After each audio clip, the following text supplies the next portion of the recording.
Welcome to the Wild Pitch Podcast. Welcome, everybody. We are lucky to be bringing the podcast down from Beaumont, Texas today. We are really expanding at a rapid rate. You're going to get a little taste of a Southern accent out of one of the coaches at Lamar University. But the thing is, he had that accent when he was our coach at New York Tech. This guy has been pining for the South, even when he lived in New York. We always used to make fun of him. But Scott Hatten joins us. Like I said, former player and coach at New York Tech. We were all lucky to play under him at New York Tech. He impacted us all in a very big way. Scotty, welcome to the Wild Pitch Podcast. We really appreciate you taking the time. And thank you, man. It's my honor to be on here with you guys and be able to sit and talk baseball and share stories. And, listen, before we get into this, I never really had a formal chance to do this, but for you and Chris and for Ray G out there and Coach Catalanato, I just wanted to tell you how proud we were of you guys for that run you guys did back in 2019. As an alumni, a former player, former coach, can't tell you how proud we were of you guys and the pride that you brought back and the culture that you guys have brought back to New York Tech has just been absolutely incredible. And I know you guys were looking forward to a great 2020. Like we were down here at Lamar. Yep. I kind of got put on hold, but really excited to watch you guys in the future. And what you guys have done with that program is incredible. And keep up that great work. No, thank you. I think that's what makes it the best. Is like at Tech the alumni tradition is so strong, and the pride and the fact that we were all alumni to help bring it back to a little better stature is. I know Chris feels the same way, and Brian. It's been a lot of fun. So now we understand why you love coaching so much, because it's a blast. It really is. It really is. And it was so awesome. I was getting text messages every inning as you guys were making those runs through the regionals and super regionals. And my time at Tech, and talk about that a little later, but I had two of the best years of my life, as a player when I was playing there, and then got to coach there. So it's it's a special place for me. Now, how long you been down at Lamar? This is going on 20 years. This was my 20th season, at Lamar. I've been doing it a long time, along with the 5 years I spent up at New York Tech. It's 25 years of college coaching, and it has been just an absolute blast. I tell guys, I'm the luckiest guy in the world. I get to go to work in shorts and T-shirt every day and get to work with guys and help them into their careers. And it's been awesome.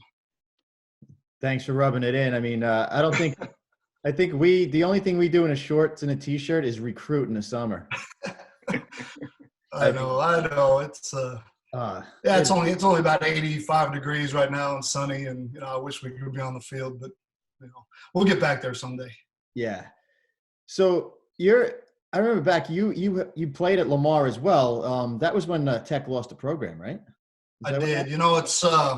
It's kind of a crazy story. I grew up on Long Island and grew up in Levittown, which I absolutely loved. Growing up in that community, and I was lucky enough that I got to play when I got into high school.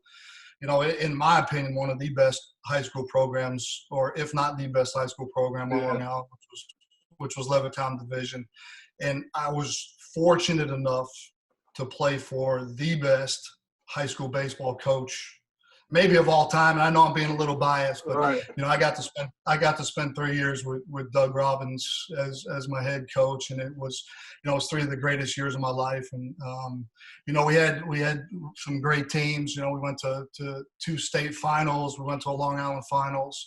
And it was all because of Doug Robbins. And for guys that hopefully you ever had a chance to sit and talk to him, or if you didn't, you really missed out on something special, because he was just an incredible man. And, he built that program and he took it to where it was, and it was all because of him. We had very good teams but we had, we only had nice players. It wasn't like we had a lot of big round draft guys or guys coming and playing pro ball. He took a bunch of good high school players and he had them buy into his philosophy. And his philosophy was, hey, it's about the team. I don't care how good you are. I don't care if you hit 450. I don't care if you go 10-2. It's about this team. And he had everybody buy in. And that's what made him so great, so great as a coach. I think that's great that you bring that up, Scotty, because obviously we know that you played at Tech and you went down to Lamar, but that Doug Robbins era was something incredible, right? When you think about the amount of winning they did and the amount of kids that went on to play at the next level collegiately, and like you said, it wasn't necessarily the greatest players strung together, but hard-nosed, scrappy, guys that got after it, they competed. A lot of those guys ended up at Tech as well, like you. I remember hearing, from Doug Robbins Sr.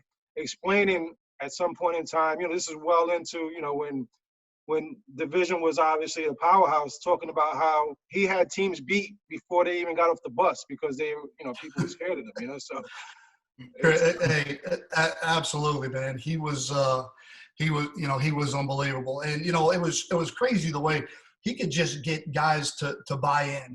And, he could get those guys to have that belief that, we're going to win. And it didn't matter who we were playing. He had that old, we had old saying, who are we playing tomorrow? Well, whoever shows up. For him, it didn't matter. He was gonna outcoach the guys that we were playing. And for him, it was pretty simple. It was, all right, let's play good defense. Let's pitch a little bit. Let's be crazy on the bases. We'd steal 130 bases a year, and let's be able to bunt. If you could hit a little bit, that was nice too. But, he would beat you with all those, with all the little skills that guys just couldn't match up, with him.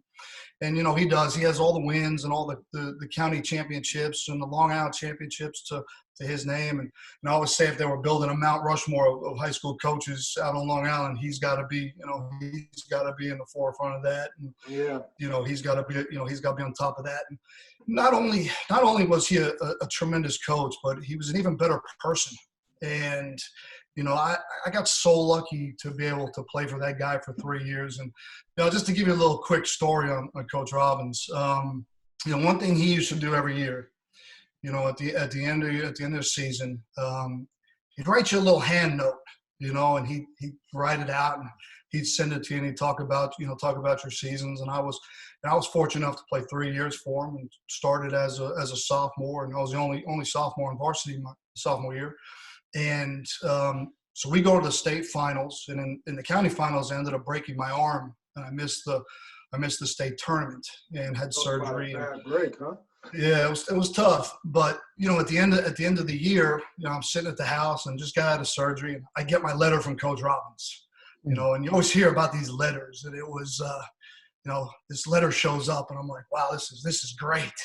Get my first letter, and he it says, hey, nice season. You did a good job as a sophomore in varsity. Once your rehab starts, once you get out of your cast, we'll get your rehab going and get you back for next year. And I was like, all right, yeah, that was kind of cool to get that. And then my junior year came, and I had a really good junior year.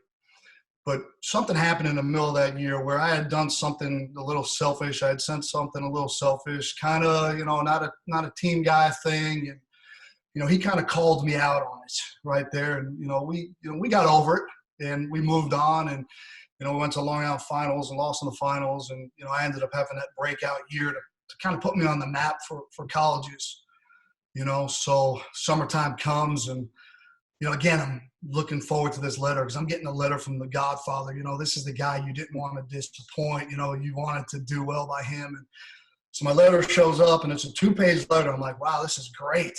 He's about to tell me how good I am and all the great things I did. Almost 2 pages of him telling me how disappointed he was in me about the way I acted and the leadership that I didn't have, and acting like a baby and a child. And I sat there and I looked at it, and I was like, oh my God, I can't believe he's saying all these things to me, you know? And at the end of it, like the last sentence was like, okay, yeah, you swung the bat good. You had a good year. And next year you're going to play center field. And I was devastated. You talk about being humbled. You know, I got knocked down about 10 pegs. And I thought I had this really good year, and it was nothing but, you know, negative stuff in there. And after I sit back and thought about it, I was like, you know what? He's exactly right. He knew exactly what needed to be said, and when to say it and how to motivate guys. And, you know, I was talking about how bad my leadership skills were. And I sat and thought about that. And, you know, I took that into my senior year, and, you know, we lost in the state finals, and, you know, things worked out really good. And, you know, then my senior year, I finally get that letter that I was always looking for with, hey man, great career. And it was, you know, and that was him. You know, he'd tell you what needed to be said, and he was upfront, he was direct, and, you know, he knew how to push the buttons of his guys, and he did it better than anybody else. And the only thing that I miss, and the only thing that I regret with Coach Robbins, is I never got a chance when he was sick later on in his life to tell him how much I appreciated him and how much I loved him, and, you know, what he meant to me and what he meant to my dad and my family. And I wish I would have been able to communicate that a little better with him. But, you know, he was a true inspiration and role model for me. And for all the guys that he coached, you could probably hear a lot of stories like that from all the from all the division guys. And he was awesome. It's amazing when you think about all those guys from division, they could all play. And, you know, one guy was crazier than the next, though, too. A lot of characters. Yeah, he created some tough-nosed guys, and they just, you know, they absolutely love to play. And, you know, I think that was great for me, because that helped me really make that jump to the next year when I got to go to New York Tech. You know, growing up, New York Tech was the place to be on Long Island. You know, if you were a Long Island high school player, you got recruited by New York Tech, well, you were pretty good. Somebody, and you felt really right? special. Yeah, and I think that's a great segue, because you look at that era, you know, when you talk about some of the guys that were on that program, you know, that you were walking into, you had Allen Watson, right? You had Unbelievable. Yep, Paul Bruno, Allen Watson. Yeah, John Orsioli, Jimmy Whitman, Volpe, Mike Fernandez, John Weglars. I mean, it was Jimmy O'Connor. He was a division guy too, right? Weglars? No, John came down and played with me at Lamar. Oh, okay. So I'm walking into just a star-studded roster at New York Tech. And I tell you, the 2 years I spent at Tech, we had 12 guys go on to play professional baseball off just those 2 years that I was there. That's absolutely incredible. And then the guys that I came in with, you know, guys like Dave Rodriguez and Richie Howard, Sean O'Brien, Brian Woods, and I'm sure you guys know some of these names, Matt Conley. You know, I walked in with a tremendous recruiting class. So now you put all that together and you go, you know, when I walked on campus, I was like, holy cow, these guys are really good. Yeah. You know, it's time to take that to the next level. And you always heard that about Tech. You know, they recruited great. They developed their guys. They got them off into professional baseball. And nobody did it better than Hirsch and his staff. Yeah. And especially when you think about how small Long Island is, right? I mean, because it wasn't like he was going outside the region not too far outside the region. Obviously, he went into the city and got guys.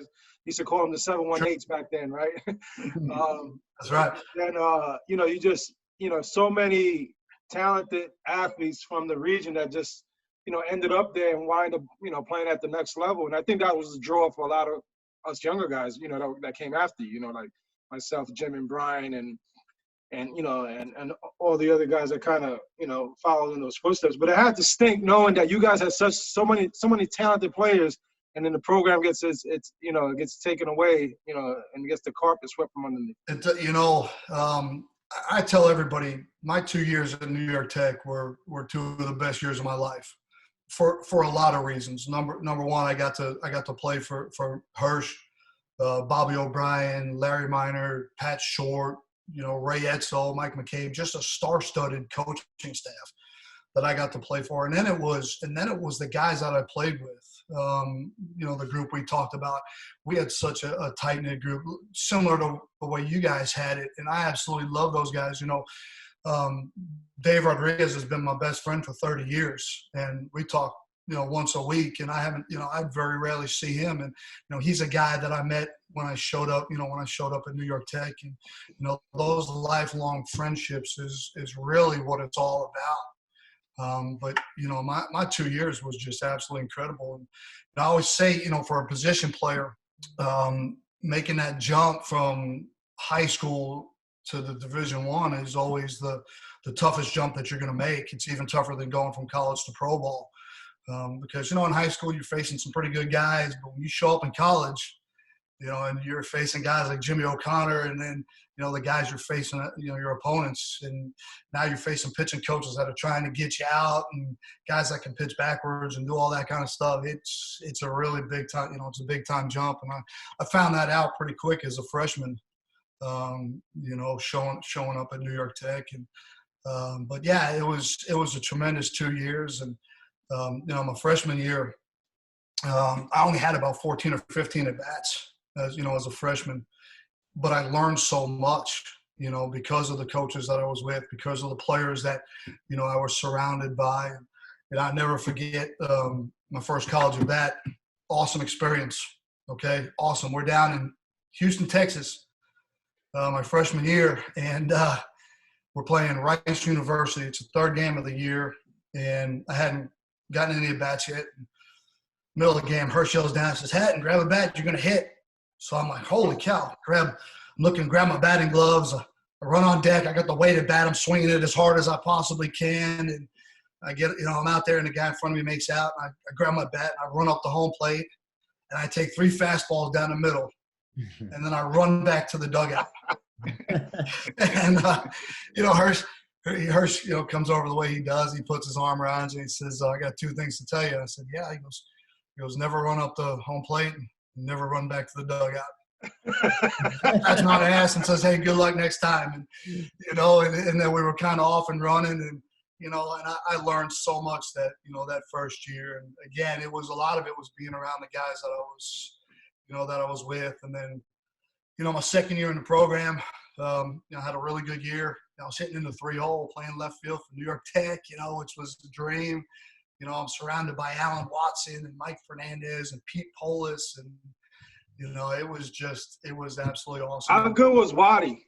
He was incredible, man. He was best two-way guy I've ever seen. He could absolutely swing it as good as anybody. And then he'd get on a mound and throw 95 and just blow you, blow you away. And it was so much fun to be, Yeah, I remember hearing stories about, I guess, you guys going down to, maybe you were there during this time when they went down to Georgia Southern and he pitched against Joey Hamilton, right? Yep, sure, I was there. Yeah, that was my sophomore year. And what was unbelievable is we opened that season. We were down at Georgia Tech, and Georgia Tech was. They were loaded, man. They had like 3 All-Americans on the mound. And so we go down there, and he's got game 1, and he's just blowing them away. And we get to about the 7th, or I think it might have been the 8th inning. We're up maybe 1 or 2. And our leadoff guy hits a ground ball, and he beats it out. And I believe he walked the next guy, and I'm playing left. And then he gave up a 3-run homer, and we ended up losing 5-4, 6-5, whatever it was. He just pitched an unbelievable game. And then, 4 days later or 5 days later, we're down at Georgia Southern, and he does it again. And, yeah, he was just he was incredible to watch. And be able to do it at such a high level from both sides, because we know how hard that is. You know how hard that is, to be able to try to, to get all your work in on the mound, and then, hey, let me get all my BP and do all that. And he did it to such a high level. And that's why he was so successful. And, ended up having a really good – really good big league career. But, talking about the drop of the program, after my sophomore year, I went up to Schenectady, New York. I was playing for the Amsterdam Mohawks. Got about halfway through the season. My mom had come up for the first time to see me play. And she said, how do you like this being away from home? It's the first time I was home, because I lived at home when I was playing at New York Tech. And I was like, wow, this is great. I'm really enjoying it. We were living in a house with 10 of the other guys on the team, and those were some pretty good stories. Sure they are. Yeah, that maybe for another show. Right. But, so how do you like living away? And I was like, it's good. She goes, New York Tech just dropped its athletic program and you're free to go anywhere you want. And I couldn't believe what she had just told me. It had basically just ripped my heart out because I loved my time at Tech. I love my teammates. I love my coaches. And for somebody to come in and say, hey, no more, it was really tough. That's got to be a stun for sure. I mean, it really was. Now, when she came up there, did she already know that? I mean, how did it work that you were going down to Lamar? No, she knew. She had gotten some calls, and back then there wasn't the internet, there wasn't social media, so there was no portal. there was no portal. And so she comes, she says, hey, I've got some calls from some schools. She said, but there's a coach at Lamar University, Jim Gilligan, who is in town. He wants to meet with you tomorrow. I didn't know a lot about Lamar. All I knew is my freshman year we had gone and we had played a doubleheader there. So I knew a little bit about the ballpark. Didn't know anything about the academics, the campus. Didn't know anything about Coach Gilligan. He was just coming back off a pro ball. So I went back to the house. I said, guys, I got to go back to New York. I told them kind of what was going on, or Long Island. Drove 4 hours. And the next day, Coach Gilligan showed up. And we sat for about 3 hours and talked about the school and academics. And I was like, yeah, it sounds good. And he says, hey, you want to play against Texas and A&M and LSU? And I said, yep, sign me up. And so, he pulls out his little briefcase and he gives me my little scholarship papers. And I said, okay, I'll see you in a month and a half. Never took a visit, nothing. Just kind of said I'm going to do it. Right? Yeah. Good luck and let's go. And I just knew as a competitor, those were the type of teams that I wanted to play. And, so then I made the move down to Lamar, and it was, again, another great 2 years. Met some great guys, played with some awesome players, guys like Kevin Millar, who was in the big leagues with the Red Sox in 2004 when they won it. And he's got that little show on Major League Baseball Network. And Anthony Iapoce, who's a Queens guy, who's now the hitting coach with the Chicago Cubs. And, so we had a really good group down there at Lamar, and it worked out really good for me. Yeah, Iapoce lives in Mineola now. He does? Okay. Yeah. I didn't know that. He was one of our former coaches from the summer program. Yeah, he's done a great job, and really proud of what he's done and where he's kind of taken it. So now I spent my 2 years at Lamar, and I didn't get drafted, and I got a call that they were opening this new independent league, Frontier League. So I drove 10 hours down to Chillicothe, Ohio. I tried out. Chillicothe Paints? They were the Chillicothe. I forget what the name of them was. But, so I spent 3 days down there, and I got signed, and I got signed by the Tri-State Tomahawks. And I was with them for about 3 weeks, and the team folded. Ran out of money. So I ended up Tech all over again. Yeah. I ended up getting picked up with another team. I was with them for about 3 weeks. I didn't play. I got traded to the Portsmouth Explorers. So now I'm on my third team in my first year. And, and then I finished up with them. And then I went back the next year and spent some time with them. And then with the Beaumont Bullfrogs in the Texas-Louisiana League. And then at the end of that year, I was kind of like, you know what? I'm not getting to the big leagues. I think it's time I go back and finish up my education and get to what I really want to do, and that was to start coaching. And at that point, the first guy that I called was Coach Hirschfield, and I said, "Hey, so I want to finish up, so I want to start coaching. What do you have? What do you got for me?" He goes, "Well, I can put you on as a student coach." I said, "I'm in. Sign me up." So I'll come back and I'll be back in a week, and we'll come in and talk. And I just knew I wanted to coach. I didn't care how I was going to do it. I paid my entire schooling that first year, and I didn't know anything about coaching. I just said, hey, whatever you want me to do, keep charts, hit fungos, cut grass. I mean, I didn't set up equipment. I didn't care. I just knew that it was something I wanted to do, and I wanted to be around guys like you. Yeah, and then so after Jim, he just opened it up for you to go ahead and. I know. Yeah. What do you got?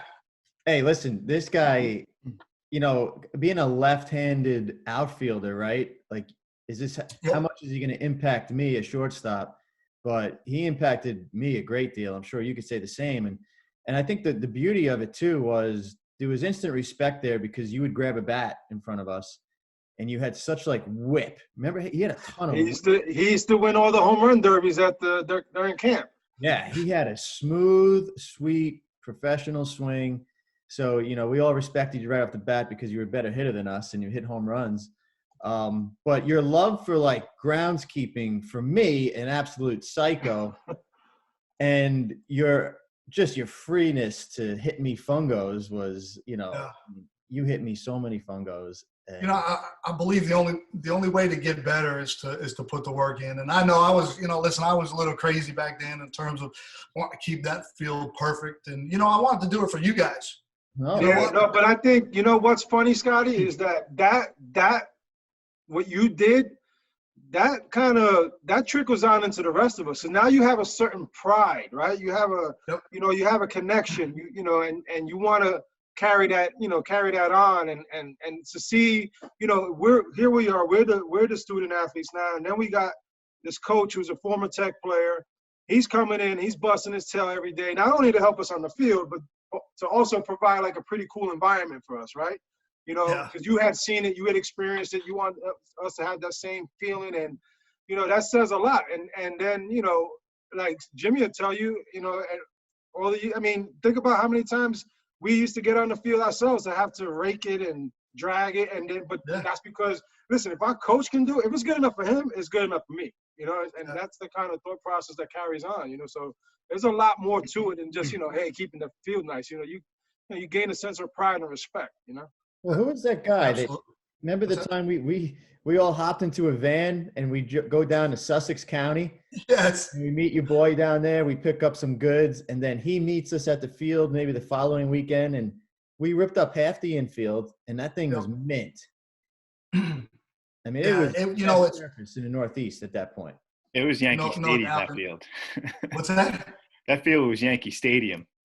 It wasn't. What'd you say? No, I was saying that was Yankee Stadium. You froze there, but go ahead.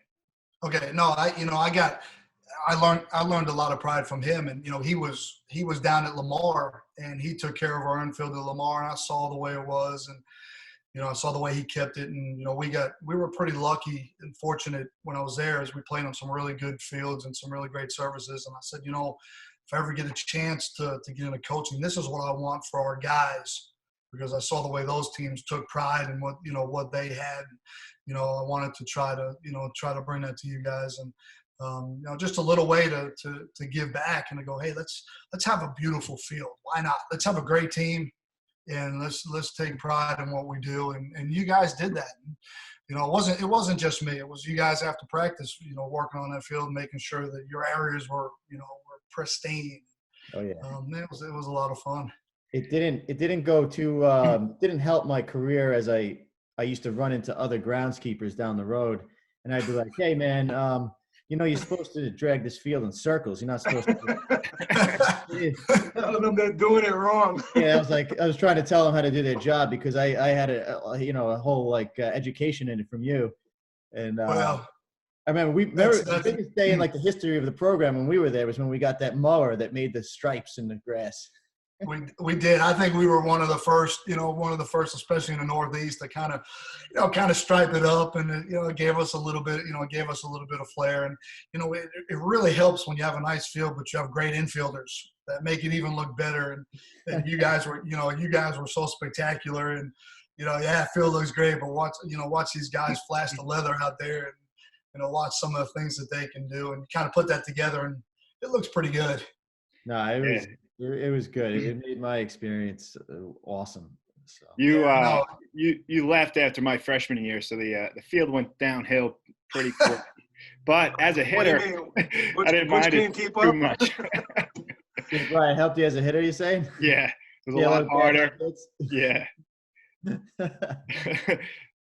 Yeah, I love the 5 years that I got to coach at New York Tech, and I got to spend with you guys, and I got to spend with Hirsch, and you guys spent a lot of time with Hirsch, man, And I got to spend 5 of the greatest years with that guy. And, you know, you talk about a winner and a first-class guy. He is it. Yeah. I go to He war has a with lot. that He guy. has a lot of that Robbins in him, where you know he'll teach you something or give you a message in a way that you weren't expecting, and all of a sudden it triggers something in you. You know, so. Well, the kids get better. A lot of programs, kids don't get better, and that's, you know. Right. No No doubt. And, you know, one of the things he did for me is, you know, when I got in there, you know, I'm a young guy, 24, 25 years old, and didn't know a whole lot about coaching. And, you know, after that first year, my sophomore year, when I took over for Randy Caden, who was the GA, you know, before me, Hurst basically said, okay, you basically run the program. You know, you're in charge of scheduling, you're in charge of budgets, you're in charge of equipment, in charge of hotels and travel. And I'm going, holy cow, this is unbelievable that, you know, this guy's showing me how to run a program. And again, he taught me so much, and he let me run with so many things. And, you know, he helped me into my coaching career, not only from the on the field stuff, but the off the field stuff. He taught me how to recruit, taught me what to look for in good players. You know, that's just such a huge part of it. And I didn't know, you know, what a good player was. And, you know, he showed me. We sat down and watched. He said, hey, that's the makings of a good player. You know, so he helped me get that career started. And, you know, again, 5 of the best years. And he's one of the smartest guys I've been around. And, you know, if he was in a different situation, maybe if he was coaching down south at maybe a bigger school, who knows what that guy could have done. And he could have won a national championship. He's as smart as anybody that I've been around. You know, the way he could get it out of his players and his work ethic and, you know. Yeah, absolutely. I think, you know, one of the things that Jimmy and I and Brian always talk about is that once we got to Pro Bowl, we were just as equipped as anybody else that played from a Power 5 conference, you know what I mean, to be able to transition into that, you know, into that atmosphere. So. Yeah, we were very prepared because of him. Yep. Now, Scotty, you started to mention about the whole recruiting thing. Now, let's talk about that, because that's like one of your main roles at Lamar, right? You're the recruiting coordinator. You're the guy that gets out there. You're the guy who's beating the path. And I know, in fact, like, you know, when we took over the job over here, Jimmy and I with Coach Cap, you know, you were gracious enough to reach out to me and say, hey, what do you need? You know, what are you looking for?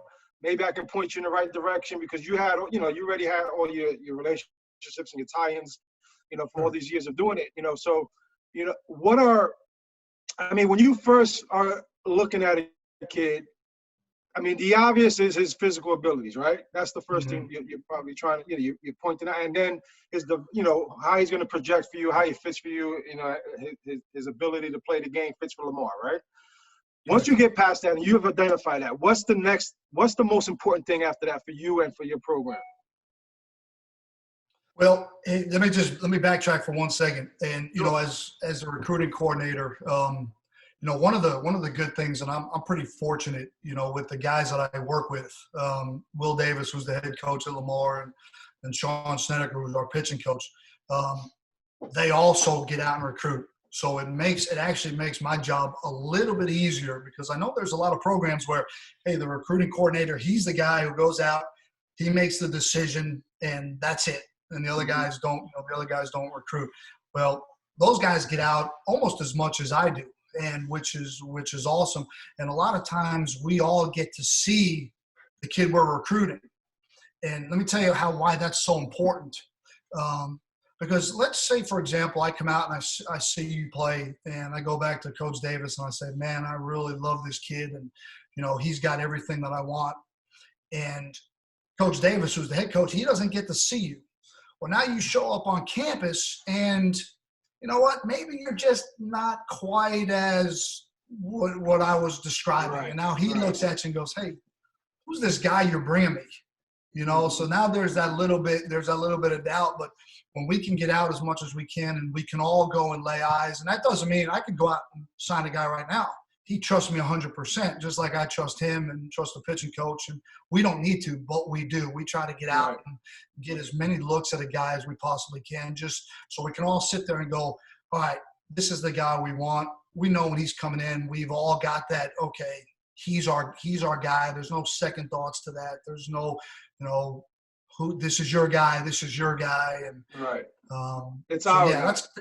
it's our guy. And I think when those guys come in and they're our guys, it makes it to me, it makes it a lot easier transition, for those guys, because I don't have to prove to the head coach how good you are.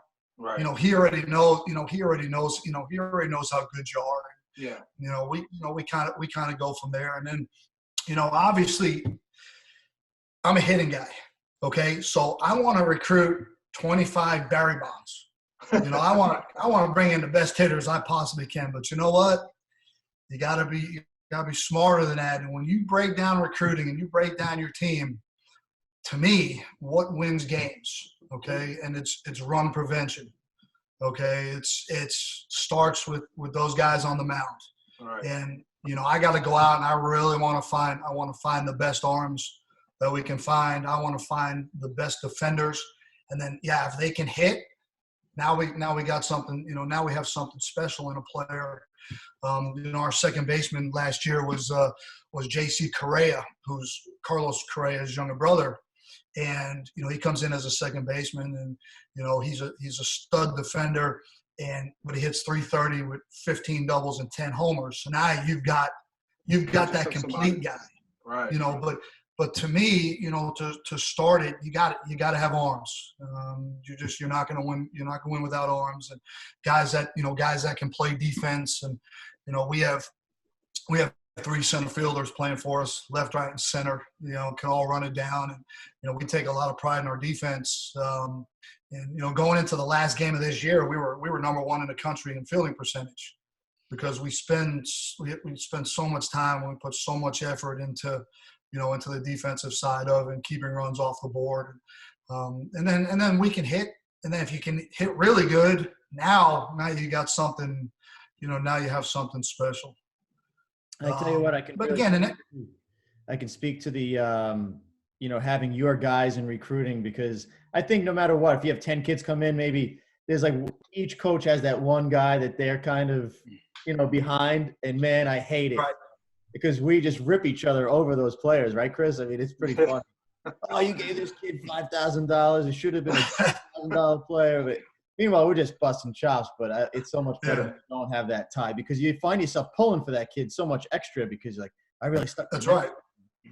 Well, you spend all the time and the effort and the commitment and the phone calls and going to see him and bringing kids in on visits, and he's my guy. I want this guy to be really good. And, it's great. I love the recruiting process. And, it's so many nights out on the road, but it's really worth it. And it starts with recruiting, because, it's crazy. When we recruit really good hitters, I'm a really good hitting coach. It's amazing. It's amazing how that works, when I bring in really good hitters, I'm really good, so it all starts from there. It starts with the guys that you recruit. It's about getting out and being out there, boots on the ground, and going to see kids, and and building those relationships, along the way. It's pretty awesome. Yeah, and I was going to say, I mean, that was a great point. You have 3 center fielders, right, playing in your outfield. I know Jimmy and Chris have 4 shortstops will be in the infield next year. I mean, I don't think kids realize they have to be able to do it all. You need to hit, you need to field, you need to run, and that's what the coaches are looking for. They're looking for that shortstop, and then they can plug them in anywhere. I mean, Jimmy with the Dodgers that one year, right? I mean, the whole draft, they drafted shortstops, and then they put them in the outfield. They, guys like Victorino and Repko and. Yep, Thurston. Yeah, absolutely. Hey, give me 4 Jimmys. I'll put them all over the infield, and we won't make an error the entire year, and we'll smother you with defense. And it all starts. What's that? You won't score many runs, though. Yeah, we will. You could hit. Hey, tell me again what your favorite home run was of your college career. Oh, Wake Forest, right? Without a doubt. First pitch of the season. First pitch of the season. Holy crap. What's crazy about that was, I was actually, I don't know if you guys remember this, but I got suspended for that game. You did? Yeah. Clyde, I was in the office at 10 o'clock at night doing some work, and I had a dip in, and Clyde called me, and he suspended me for the opening game of the year.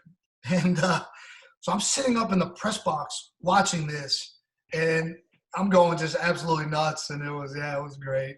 Yeah, but then they put it. I mean, we had a good game that day, but then they put it on us the next 2 games. They did. They were really talented. And if I remember right, we went to Tulane the next weekend.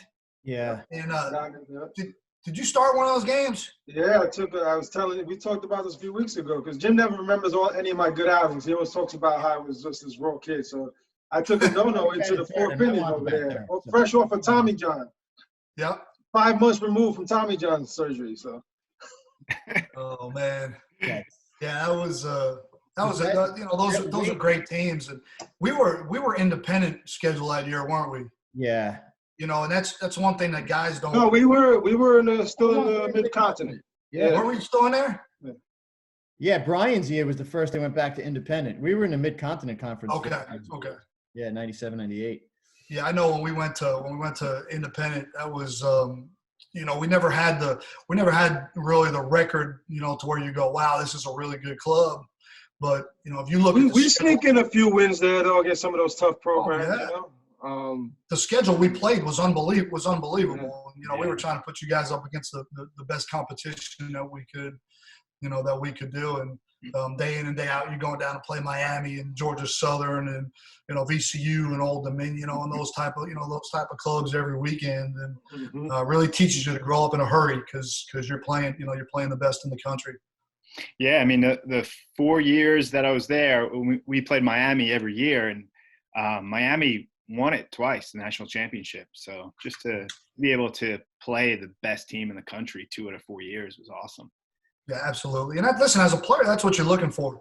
Mm-hmm. You want to be able to put yourself on that big time stage and be able to show off against those type of clubs. And I never really, and Hirsch, we never really worried about the record. We were trying to develop, and we were trying to get you guys to play against the best competition and to be able to show you off. Whether we won or lost didn't really make a difference. But the fact that you guys went down and played at Miami, and you're going to have those type of memories. Yeah. And here's the thing in coaching, whether it's coaching, whether you're on a team, it's all about those memories that you make, and those little moments.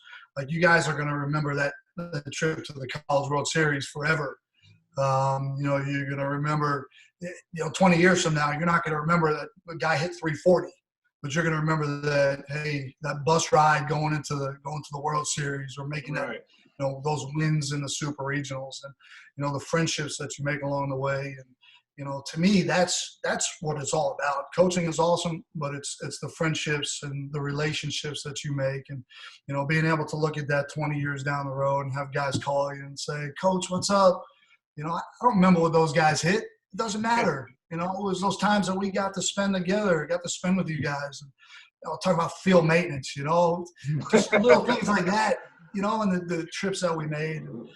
To me, that's the most important thing. And the fact that you guys have all gone out and have done incredible things with your careers, and you guys have families, and, you're great husbands and fathers, and, all the things. That's what, for a coach, that's what really is awesome. Well, that's the lost, I guess, focus, right? When you're a coach, you're helping to raise, young, men, right? You're helping them to go out into the world, and, that's a tremendous impact for those guys when they come into you for 4 years. And, granted, we want them to bust their tail. We want them to be representative of the program. We want to win. But at the end of the day, you're also trying to help them become, good people as they move on, so that's a lost focus. People don't put enough emphasis on that. 100%. I think, I think when you do that as a coach, I think you get more out of your players, because, for me, they can see it. Players see everything. And when it's kind of about the coach, it's kind of about the wins and losses, there's not really that buy-in from those guys. But when they know that you truly have their back through the good times, through the bad times, when they truly know that, there's that certain connection that you guys have. They always seem to be better. You know it, like you come every senior day. You know, when you call those guys out for senior day and you're sitting there and they're coming out and they're getting their little, pictures, and you're crying with That's those an guys. emotional time. Yeah, that's an emotional. You're crying with them and you're crying with the family. And it's not because this guy hit 340. Who cares? It's because I just spent 4 years or 5 years of my life with you. And, I really appreciate it and love that time that we got, that we got to spend together, and that we're not going to be able to do it anymore. Right. And when you have that and you can truly impact guys that way, to me, as a coach that you've done the right thing. And, it's just being a hitting coach, when guys go over, I feel it more than they do, because I care so much about those guys. And, when they leave the ballpark that night, you're invested into them. You want them to have that success and feel good about themselves. Yeah. The other thing is, it's so funny you say that, because it's senior day happen. That's every 4 years, right? Well, every year, but you come in as a freshman. You have your senior day, 4 years down the line, you think about how quick it goes. That's why, we tell these guys, right, Jim, hey, enjoy it and don't give up any opportunities, any moments, bust your tail, because it's all going to be over one day. You don't want to look back and say, damn, I wish I would have did it this way. Or I wish I would have been a little more, involved. Or I wish I would have been a little more focused, And that's part of the challenge as a coach, is keeping them locked in over that time frame, and so that they don't miss out on anything. So that's tremendous advice that you just gave your guys. And I know, obviously, coming off this pandemic that we're in, and the coronavirus, that's really going to speak truth. Don't ever, and it's such a big message, is don't ever take a day for granted. Don't ever take a day in life for granted, because you don't know when it's your last. Or don't ever take a day on the baseball field for granted, because you don't know when that can be ripped out away from you, whether it be the end of your career, whether it be an injury, whatever it is. And, I tell our guys that all the time, that, we have that hourglass, and your baseball career, your hourglass has been flipped over, and that sand is running out. And at some point, that sand is going to be gone. And it's, what have you done with that during that time? All the, don't waste a minute of your day, because it does go by so quick. And don't waste a minute of not enjoying being with your teammates and being on the road. And that's some of the best parts of it. It's just being around the guys. You guys know that. Get on the road, and we go to New Orleans, or Tulane. You're in New Orleans with the guys, and just that closeness and camaraderie that you have, and you have that on the coaching staff too. I love being with the other coaches, and after games, after wins, going out and celebrating, and even losses. Just being together and just sitting and talking baseball. Yeah, isn't it amazing how awesome. How much time we spend going over the games, whether you win or lose, right? You beat a dead horse, really, but you love it, right? Like you want to keep beating a dead horse, because it's just fun. That absolutely, man. It makes you feel better. Especially on tough losses. When you could sit there and the great thing is, with our coaching staff at Lamar, we're all so invested in this, and we care so much that when you get a group of coaches together after, and they're all feeling that same heartache, and that on those tough losses, it does make it a little bit easier when those guys care as much as you do, and they're putting out that that same effort. And you guys were off to a pretty good start this year too, right? We were okay.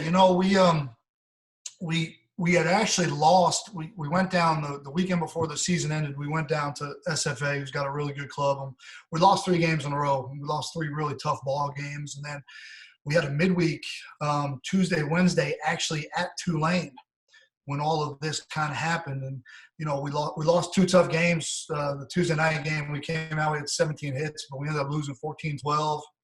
And then we pitched really well on Wednesday, and we lost 6-3. But 2 really good games, and I really thought that was kind of going to jumpstart, us going. And that Wednesday or that Tuesday, we got the word that Wednesday, I guess it was, that the NBA was shutting down, and our pitching coach. That was like the day for everybody, right, Jim? That it just everybody just kind of stopped and came to a halt.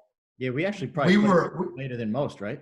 Yeah, we were in the hotel on Wednesday, and we were getting ready to go to the ballpark to play Tulane. And our pitching coach, his son is a junior at Princeton, and we had just gotten the word that the Ivy League had shut down the entire season. Yeah, they were the first one. Yeah, they were the first one. So we were kind of feeling his, we were feeling his pain because now his son's season just came to an abrupt end, and so we go out that night, and we played, and then we got back at about 2-3 o'clock in the morning, and kind of Thursday everything broke, and that was kind of the end of it.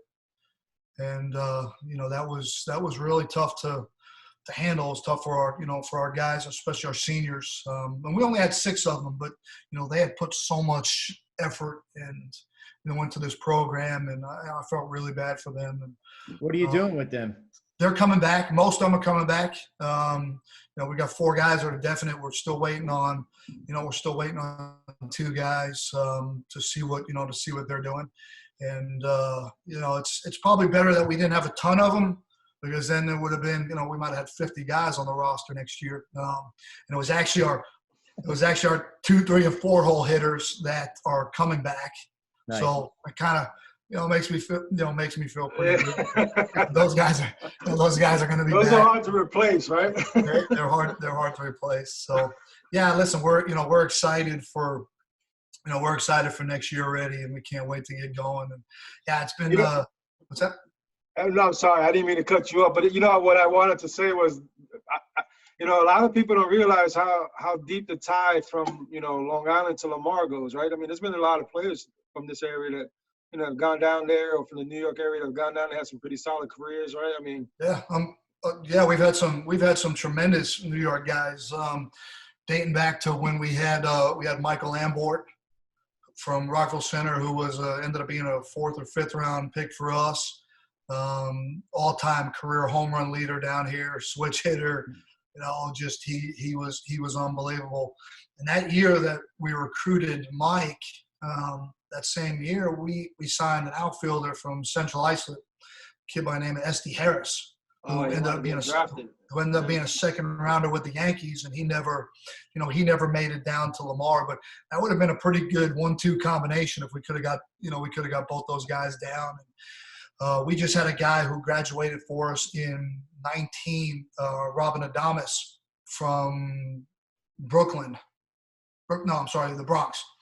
And he ended up being 2nd all-time in hits for us. He walked out 2nd all-time in hits for us at Lamar. And, he had a really good impact. And yeah, I love coming up and grabbing the New York and Long Island guys, because I know how tough they are and what they're going to bring. And the problem is that those kids are getting identified so early, and they're committing so early. It's hard for us now. You used to be able to hide a guy out or 2 back 20 years ago. Now everybody knows everybody with all the scouting services and things that are out there in video. And, it's really hard for us to go up there now and kind of find that sleeper. But, from a toughness and playing standpoint, I'd take a New York kid and a Long Island kid any day of the week, because I know the toughness that they were going to bring. Scotty, obviously, we just, we commented on how tough these kids in New York are, but what are some of the differences, that you saw all those years down in Lamar, seeing all these high school kids in that Texas region or that South, the Southern region, in comparison to, the kids up here in the Northeast? Like, what are some of the things that stand out to you that maybe, we're, up here we're a little behind the 8 ball on, or maybe we're ahead of them on, I think the biggest thing, when it comes to position players, I take any of you guys equally to guys down here. I don't think there's that much of a difference. I don't think there's that much of a difference between, a lot of mid-majors and the Power Fives when it comes to position players. Where I think you get that separation is maybe in the arms. On the hill. I give it, down here in Texas, we got 90-mile-an-hour arms in every high school across the state. Jim, that's where we gotta go then, Jim. We gotta take a trip to. Actually, you know what? I'm probably gonna get in my truck with the family and head down to Texas to visit one of my friends in the Dallas area. How far is Beaumont from there? About 5 hours. And, we're pretty fortunate. We're pretty fortunate in that to where, we have kids all over the place that can absolutely throw it. And We got a kid this year from the Woodlands. I can mention his name now, but I'm hoping he gets on campus. But he's a mid-90s. He's a mid-90s right-hander, and we're kind of waiting on that draft to see whether he's going to get here. But those kids they're all over the place, and the junior college kids in our area. We've got an unbelievable junior college system in the state of Texas. Starting with the coaches that are coaching those guys. I mean, every one of those JUCO guys can be a Division I coach. That's how good they are, and they're developing those kids. And you look at a program like San Jack this year. I don't know if you're too familiar with them, but they got a lefty throwing 101 miles an hour. Yeah, so I actually saw that on Twitter the other day. Yeah, in junior college. So you got those, you got those type of arms running around, all over the state of Texas. And, we do pretty good in Oklahoma and in New Mexico and Kansas. We'll grab some kids, from out there. But, the other big thing is just it's the weather. We get to spend so much more time with our guys. We'll work them out until we basically leave for our Christmas break. We never lose that time in the winter. You got your fall window for the teamwork, and then you can do the 4-on-1s, right, or the individuals and such. So, yeah. We do 6 weeks of individual before we ever get started, and we'll get started mid-October and run it to almost Thanksgiving, and they'll take that little Thanksgiving break, come back for finals, and then they're gone, and we'll see in 3 weeks. Or 4 weeks, whenever it is for those guys to come back. So, we can run it really late in terms of our practice. And I think that's the biggest thing. Talent-wise, I don't think it's that much of a difference. Any one of you three guys coming down here would fit in with anybody, from when you guys played. It didn't matter.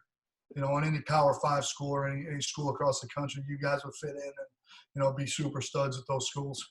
One of the other things I wanted, I guess, from a message standpoint, as it relates to your perspective and Lamar's perspective as a program is, like we mentioned before, you guys, you do a lot of cross-referencing about, a kid's abilities and his talents, right? I mean, I guess after that, the next question is what type of kid he is, right? Or the character or the, how do you do that today where there's, I guess, so many, I guess maybe because kids bounce around so much, how do you find out a kid's measure his character nowadays? Yeah, I'll tell you what, that's probably the toughest part in recruiting, because you can go out and you can see a guy 3 or 4 times and you watch him and you go, yeah, from a physical standpoint, baseball standpoint, he's the guy we want. But how do you really know? Because you ask the summer coaches and you ask the high school coaches, and they're going to tell you what you want to hear. They're going to tell you what you want to hear 100%. So you hopefully, in the recruiting process, you've got coaches out there that you can trust and guys that have recommended guys to you, in the past. Again, going back, looking at their social media, looking at the way they handle themselves, before the game, after the game. I'll give you a quick story. A couple of years ago, this has been probably about 5 years ago. I took my daughter to a local field because it was a summer league and they were about to work out. So I said, hey, you want to go recruit with me? She was about 15 at the time. And she said, yeah, I'll go out there with you. And so we show up early. I'm there before anybody shows up. No coaches, no nothing. Mm-hmm. And I said, I'm going to tell you who the best 2 players on the field are before the coach tells us. So guys start trickling in, and I'm looking at these guys. I'm looking at the way they're dressed and the way they walk in and the way guys start stretching. And I said to my daughter, I said, those 2 guys are the best 2 guys, and those are the 2 guys I want to recruit. And coach comes over. I said, hey, who are your guys? He said, those 2 guys. I looked at her and gave her a little smile. And right. One ended up committing to Rice, and one ended up at Texas State. The kid who committed to Rice was a shortstop. Jimmy, you'd love this because he ended up transferring back to us, and he played for us this year. And he's he's an absolute super stud defensively. And but you kind of can see it in the way a guy the way a guy handles himself, the way he dresses, the way he walks onto the field, and the way a guy runs in and out between innings. Little things like that might tell you a lot more than what a coach tells you. Yeah, here's a question for you. We had Mike Gaffney on, and he talked about recruiting as well. And so, like, has there ever been a moment in which a kid is sitting in the office and either, for some reason, you guys either decided, you know what, we're not going to make this offer that we thought we were going to make, or we're going to increase the offer that we thought we were going to make? Yeah, we actually, I think the kid was, this has been going back a while. We had a kid from New York, and we picked him up, and at the time, we didn't have football at Lamar. We have it now, but we didn't have it. We picked this kid up in Houston, and I drive him back to Beaumont, which is about an hour and 20 minutes, and we go through 2 days of this visit, and everything that we heard was, why is there nobody on campus? There's no campus life. It was just kind of everything was so negative. And, before we left to take him back to the airport, we kind of met as a staff. I said, nope, he ain't the guy. Right. I said, Coach Gilligan, you can drive him back to the airport because I don't want to spend more time with this guy. I'm done with him. I'm done with him. And we ended up not signing him or even offering him. And, you can tell a lot on a visit, when a kid comes in and, how he acts around the coaches, how he acts around if his parents come in with him. And, we've all been on the recruiting visits where kids come in and they don't say anything, and you gotta, you're on for like 2 days. Yeah. You got to talk because they don't say nothing. And then you get those visits aren't that fun. And then you get the visits where kids are just so outgoing and the parents are outgoing. You're just having a great time. And you go, yeah, this is the guy. This is the guy that we want in our program. And his family's the type of people that we want, in our program. So before we let you go, I know that we've talked with a couple of people about this, and being fairly new to coaching, 5 or 6 years in now, I learned so much from year to year. You got 25 years. Give me a couple things that are just, you started day one or maybe 10 years ago that you've changed, or just really learn along in the process, One of the things that I've learned is you gotta coach to your players. You got to be able to, as a coach, you got to be able to adapt to those guys. 25 years, I guess I'm considered a little bit more of old school because I've been doing this so long. But now you take everything that's kind of come into the game over the last 5 or 6 years, with all the technology that we have out there, it's absolutely unbelievable.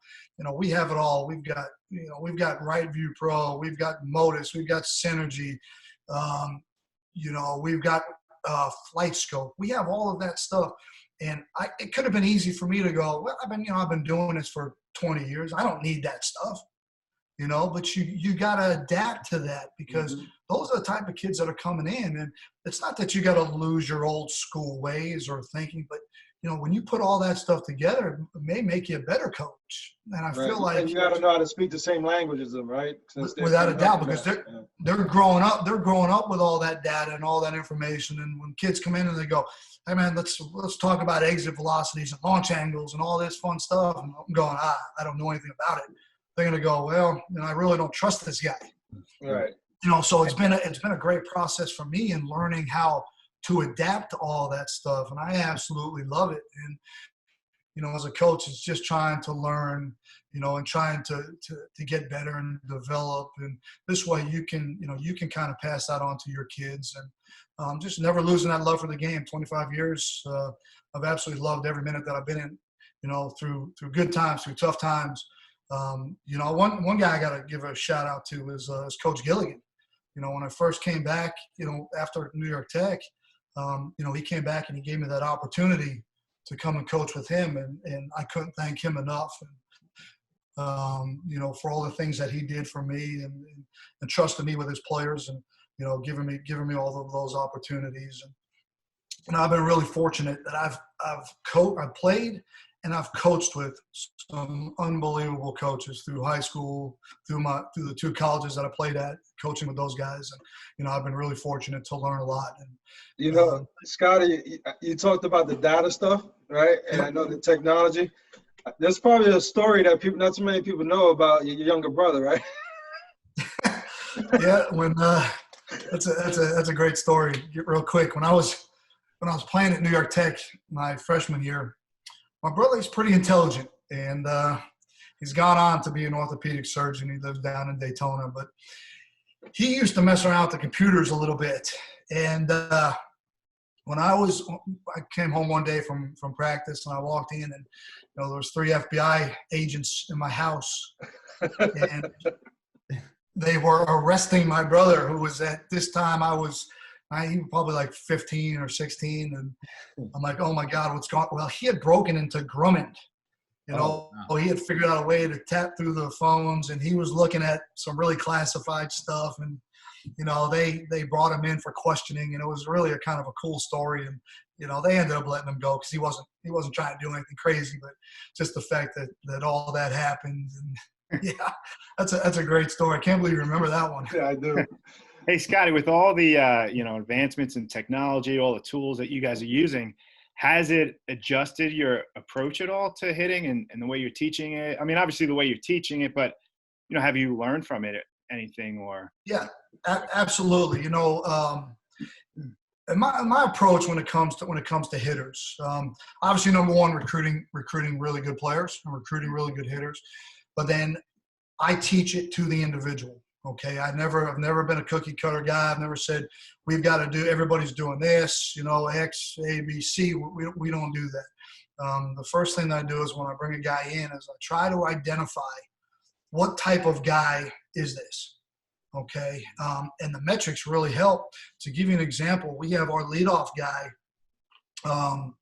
He's a guy that runs a 3.9 down the line from the right side. It's like you. He's fast like you. He can run. He runs pretty good, and he's a guy that has hit 330 for 2 years in a row. He was on pace to probably hit about 350 this year. Last year he had 77 hits, pretty good season. 75 singles. Okay. I'm in the infield variety. He cannot hit the ball in the air because, when we put him on flight scope and we're measuring all of his exit velocities, and he's hitting balls at 85, 86, 87.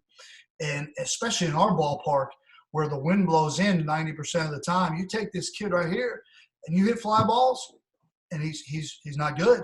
So, it's that old saying, all right, man, we're going to hit the ball on the ground. And I know that goes against a lot of what guys are teaching, but you know what, for him, if he hits 350 every year or 330 and gets 80 hits, I'm gonna go with it. All right. And then we have other guys that, the data tells us, yeah, we can be a little more fly ballish and line drives, and because these guys are hitting balls at over 100 miles an hour, every time. So yeah, we can let them go a little bit. But to me, it's identifying what type of hitter that they are. Allowing them to have their freedoms, because every guy we recruit, we bring him in because he can hit, so it's not like we bring in projects and go, hey, I got to fix this guy totally up. There's obviously the little changes that we make along the way and the little adjustments. And once we get our guys to where they feel really good about their swing and they know that they can take their swing into a ball game and be able to stay in their swing. For me, it's all about approach. It's about the approach. It's, is your strike zone knowledge good? And to me, your strike zone knowledge is as big as anything, because, if you throw us a pitch that's over 17 inches, we're going to hit it. And we're going to be pretty successful at it. But it is your ability to get into really good offensive counts, 1-0, 2-0, 2-1, and then be able to find a pitch that you can barrel up. And that's what it's all pitch about. recognition. It's about finding barrels and being able to hit a ball that's 95 plus. And that's all about swinging at good pitches. Because as well as I do, if you're in a 3-1 count and a guy throws your slider on the black, you're probably not going to be pretty successful if you swing at it. I could say that. No, I think that's great. I mean, that's great info right there. I mean, obviously, times have changed, so you have to learn how to adapt, as you mentioned before. And then, but at the end of the day, you can't put every kid in the same box, right? You got to be able to understand what their strengths are and try to enhance those, and with subtle adjustments, and let the kid be an athlete, right? So, that's a great message. Absolutely. I tell you what, Scotty, man, I appreciate you taking the time out today, man. It was nice to have you on and obviously reminisce and I think it's awesome that the people back here in the island are going to be able to hear your story too, because you are at heart, you are a Long Island guy, even though you've adapted to, you're a Texas son now, right? But, having that connection and talking about some of your history is going to be, I think it's a good message for our audience. So we appreciate you coming out and spending time with us. Well, guys, listen, I really appreciate it, man. What a fun time, and what an awesome time to be able to catch up and revisit, and and this is why you coach. This is why you coach. I can't remember what you guys hit when you played for me, and it doesn't matter. But I remember all the times that we got to spend together, and that stuff that you'll take away with your guys, and I absolutely appreciate it. Long Island is will always be my home, as much as Southeast Texas is my home now, and there's a special place in my heart for Long Island, and for especially New York Tech and the guys back up there in New York, and the Blue Dragons. What's that? Go Dragons! Yeah, go Tech! And, hey, looking forward to watching you guys, next year, and make sure you keep me on that alumni mailer. Yeah. Because I'd love to one day be able to get back there to come to alumni game, and that is an unbelievable BP top. Is that BP top in the background there? This is the one behind you. Yeah, yeah. No, this is the one from us. This is I know. I love it. Yep. And there's the jersey back there. I love it, man. That's fantastic. We dig one up. We'll send you one. That would be number 4. Weren't you number 4? Weren't you wearing number 4 when you were coaching? I was number 4 back then, and now I've been number 10 for the last 20 years. So, but guys, again, I appreciate it, man. I appreciate it. What a great time, and you guys are doing a fantastic job of getting your message out and keeping everybody connected, and keep up the good work, and look forward to visiting with you guys again. No, we'll have you. Awesome. We'll definitely have you on again. So Absolutely. Anytime, man. Love to come and visit. all right, awesome. Well, thanks again, Scotty, and to all those out there tuning in. Until next time.